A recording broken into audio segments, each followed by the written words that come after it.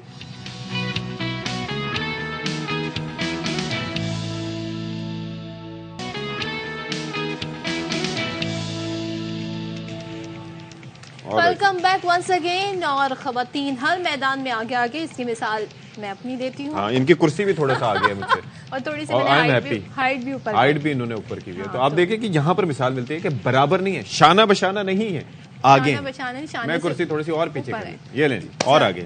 اچھا, لیکن آن a serious note بہت اچھی اور زبردست کاوشیں کر رہی ہیں خواتین, اور آج ہم آپ کو ایک ایسی ٹرینر سے ملوانے جا رہے ہیں جو پاکستانی خواتین کو ان کے پیروں پر کھڑا کرنے کے لیے, ان کو خود کفیل, ان کو امپاور کرنے کے لیے آن لائن کورسز یعنی تربیتی کورسز کرواتی ہیں. لاہور کی رہائشی ہیں نمرا ناصر, اور گھر بیٹھے آپ اپنا کاروبار کیسے شروع کر سکتے ہیں, آن لائن کاروبار کیسے کر سکتے ہیں, اس کی ٹریننگ وہ دیتی ہیں. تو بات کر لیتے ہیں جی, ہمارے ساتھ موجود ہیں آن لائن ٹرینر نمرا ناصر.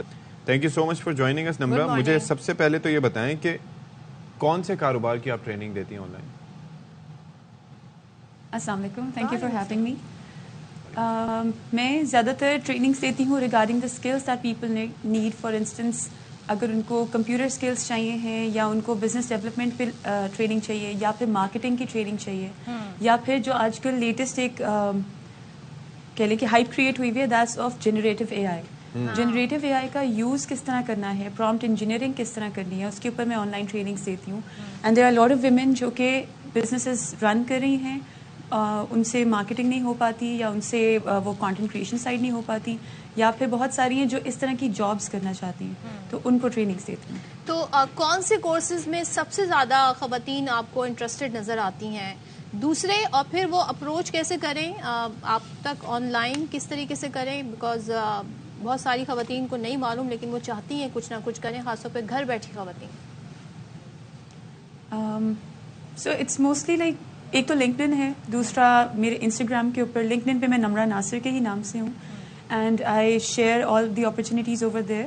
اور جو سب سے زیادہ ٹرینیز جس چیز میں انٹرسٹڈ ہوتے ہیں وہ سافٹ اسکلس ہیں, کمیونیکیشن اسکلس, بزنس انگلش, اور جنریٹو اے آئی میں پرومپٹ انجینئرنگ. اچھا, مجھے ایک چیز بتائیے Nimra, before you tell us about the training and etcetera etcetera, اپنے بارے میں بتائیے کہ آپ کی ایکسپرٹیز کیا ہے, آپ نے کیا پڑھا ہے, اور ظاہر ہے کہ جنریٹو اے آئی کے حوالے سے آپ بات کر رہی ہے تو وہ ہر لمحے کے ساتھ اپنے آپ کو اپڈیٹ کرتا رہتا ہے, تو how do you update yourself before updating ادرس؟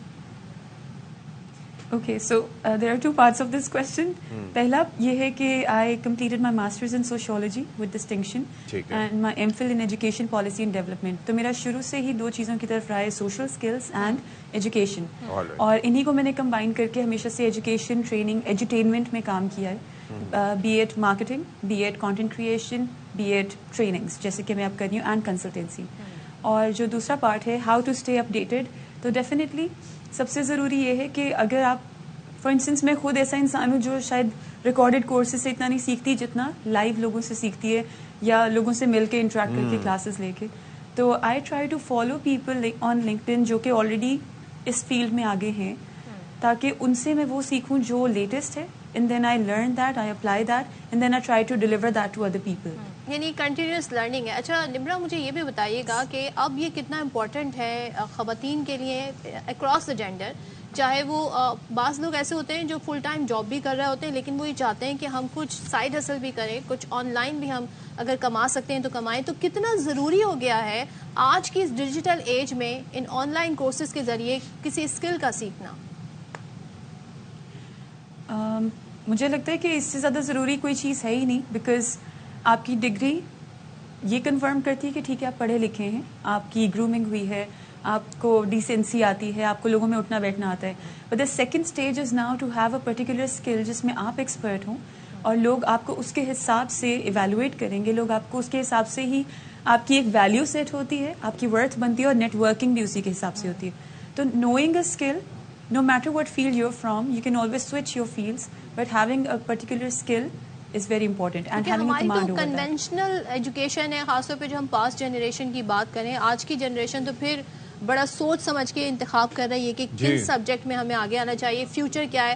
ہم وہ بچے تھے, ہم اپنی بات کریں, جو اماں ابا نے کہہ دیا بس ہم نے وہ پڑھ لیا. تو آج کی جنریشن کے بہت زیادہ گیپس ہیں, بہت لوپ ہولز ہیں. انہیں اس ڈیجیٹل ایج میں پہنچنے کے لیے آپ سمجھتے ہیں کہ خاص طور پہ اے آئی جیسی کورسز کرنا لازمی ہو گیا ہے؟ جی, آئی تھنک اے آئی تو آپ کورس نہ بھی کریں تو even if you are a user you can just become an expert by continuing to find better softwares and better solutions. Sorry, can you just repeat your question? جو second part تھا اس کا مطلب اب ظاہر ہے وہ جو خاص طور پہ ہم conventional education, sorry, conventional education, yes. ہاں, so conventional education کا یہ ہے کہ ہماری بہت زیادہ ڈسکشنز ہوتی ہیں, being a trainer, being a corporate strategy consultant, ہم لوگوں کی HEC کے ساتھ, یونیورسٹیز کے ساتھ بہت زیادہ میٹ اپس ہوتے ہیں. We try to collaborate courses میں انٹروڈیوس کروائیں, اسکولس میں کروائیں, کالجز میں. But what they tell us is کہ اس کے لیے ٹیچرس کی ٹریننگ, ٹیچرس کو اپ ٹو ڈیٹ کرنا اور نئے کورسز کے لیے ان کو ٹرین کرنا وڈ بی ویری ڈیفیکلٹ. تو what they are teaching is they are setting the foundation, اور اس کے اوپر جو کر رہے ہیں وہ ٹرینرز کر رہے ہیں یا اپ اسکلنگ کمپنیز اور ٹریننگ کمپنیز کر رہی ہیں. تو آئی تھنک کہ یہ انڈسٹری اکیڈیمیا لنکیجز کریٹ کرنے کے لیے یہ اچھا ایک اپرچونیٹی ہے اور ایک اچھا برج بن جاتا ہے.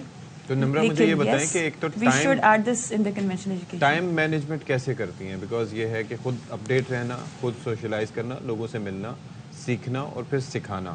پھر اس کے اندر یہ بھی چیز تھی کہ مطلب یہ ہے کہ آپ ایٹ ٹائمز چارج بھی نہیں کرتی, ایسا بھی ہے؟ Yes. So how do you do it?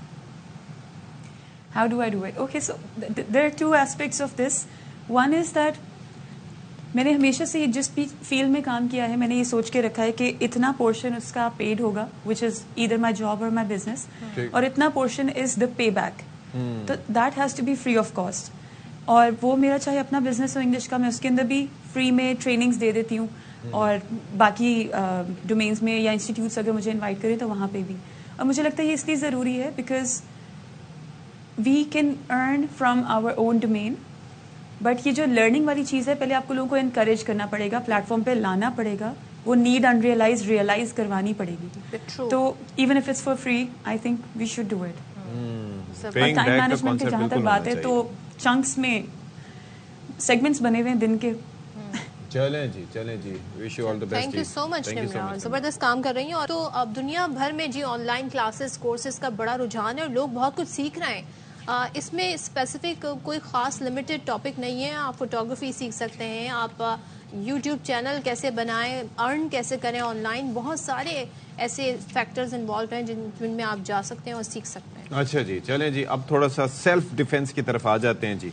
اور سیلف ڈیفینس میں مطلب کراٹے کی بہت سی فارم ہیں, مارشل آرٹس کی بہت سی فارمز ہیں, جس کے اندر جوڈو آ جاتا ہے, جس کے اندر کنگ فو آ جاتا ہے, جس کے اندر میرا فیوریٹ جو میں نے بھی سیکھا تھا وہ تھا تائیکوانڈو. ٹھیک ہے, وہ بھی آ جاتا ہے. تو سرگودا کی اگر ہم بات کریں تو وہاں پر آپ نے ویسے سیلف ڈیفینس کبھی سیکھا ہے؟ کچھ کراٹے سیکھے ہیں؟ خواہش تھی, میں نے سیکھا نہیں. تو میں نے سیکھا تھا جی تائیکوانڈو, الحمدللہ. وائٹ, یلو, گرین, بلو, ریڈ, بلیک یہ بیلٹس ہوتی ہیں, اور میں یلو سے آگے نہیں گیا جی.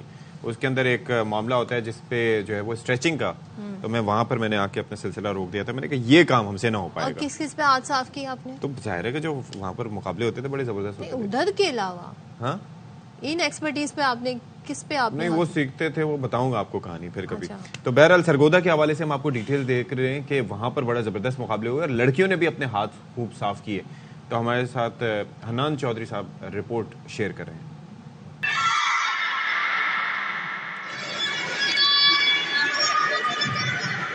سرگودا سپورٹس جمنیزیم میں ضلعی تائیکوانڈو چیمپئن شپ کا انعقاد کیا گیا, جس میں 18 سال سے کم عمر بچوں اور بچیوں نے بڑی تعداد میں حصہ لیا. مقابلوں میں حصہ لینے والوں نے انعامات جیتے اور اسے خوش آئند قرار دیا.